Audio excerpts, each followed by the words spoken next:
একটু এদিক ওদিক হলেই আগামী সেপ্টেম্বরেই মাননীয় প্রধানমন্ত্রী জনাব তারেক রহমান ওরফে তারেক বিন জিয়া ফেঁসে যেতে পারেন। এজন্যে মহা আয়োজন চারদিকে আমরা লক্ষ্য করছি।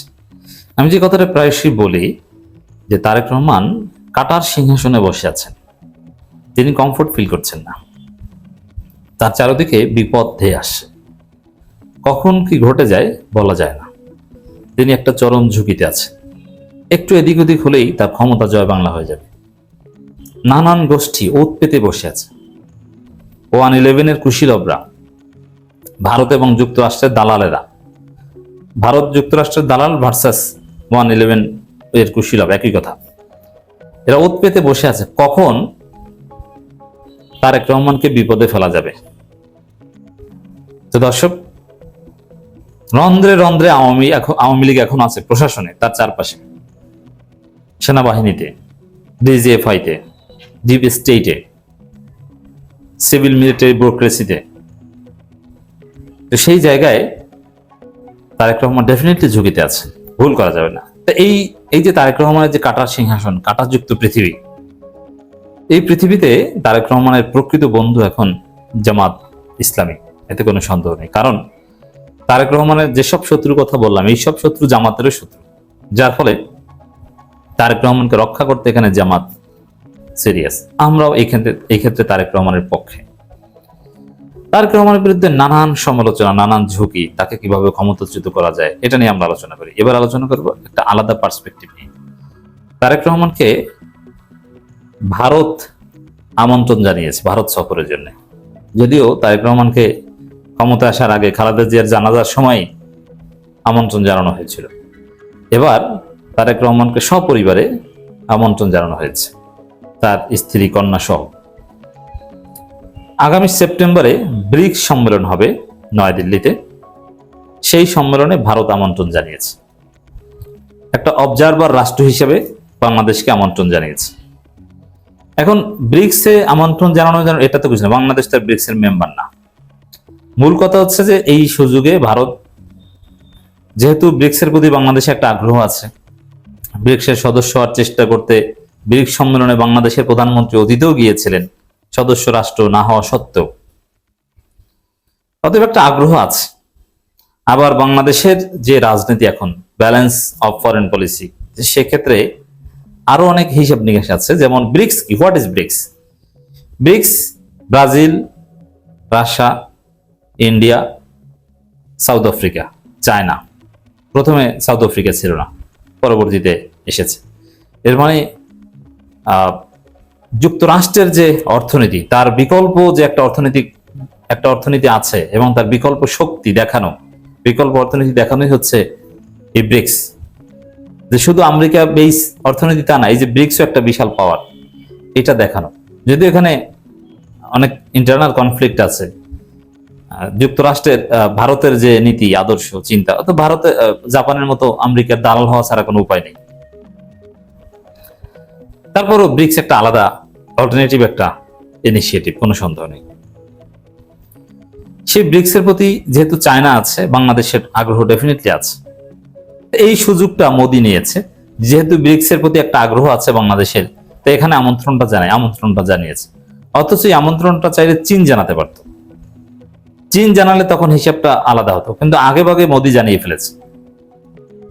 তা এখন অলরেডি পররাষ্ট্র প্রতিমন্ত্রী শামা ওবায়দের যে বক্তব্য, তাতে মনে হচ্ছে যে কিছুটা পজিটিভ, যে ব্রিক্স সম্মেলনে তারেক রহমান যেতেও পারেন। কারণ এটা আসলে দরকার, ব্রিক্সের মেম্বার হওয়ার চেষ্টা করাটা দরকার।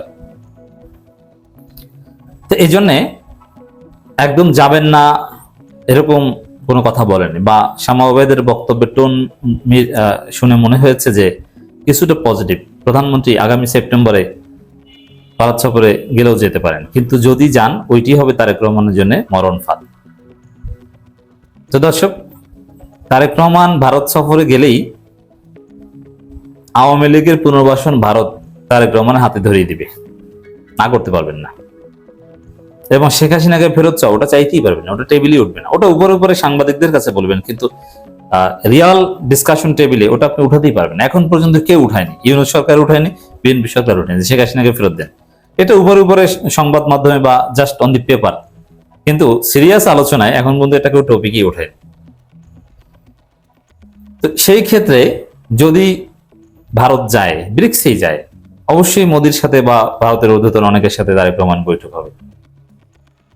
তো এটা চীনের সাথে যতদূর আগালো সেটা আবার হোঁচট খাবে, কারণ এখন ওই ব্যালেন্স অফ ফরেন পলিসি এগুলো ভুয়া কথা।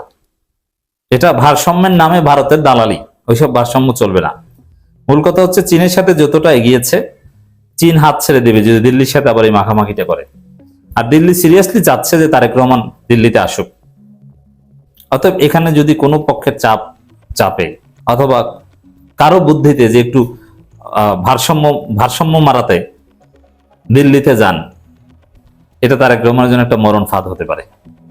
এই জন্যে ওরা আমন্ত্রণ জানাবে, লিউক্রেটিভ আমন্ত্রণ, কারণ ব্রিক্সে আমন্ত্রণ ইটস ভেরি লিউক্রেটিভ, কিন্তু যাওয়া যাবে না, একটু ভুল করা যাবে না, ওদেরকে দামই দেওয়া যাবে না। ভারত মাথায় উঠে যাবে, মাথায় উঠে বিএনপিকে ধ্বংস করবে, আওয়ামী লীগকে চাপিয়ে দেবে, আওয়ামী লীগ এসে বিএনপিকে জয় বাংলা করে দেবে। অতএব দিল্লিকে এখন গোনা যাবে না, তাদেরকে আরো অবমূল্যায়ন করে চাপ দিয়ে বোঝাতে হবে যে আমাদের সাথে মর্যাদার সাথে তোমাদের সম্পর্ক রাখতে হবে, তোমরা আমাদেরকে চাপ দিয়ে বগল দাবা করবা, নিয়ে আসবে, এটা হবে না। এরকম আরো অনেক আয়োজন আছে।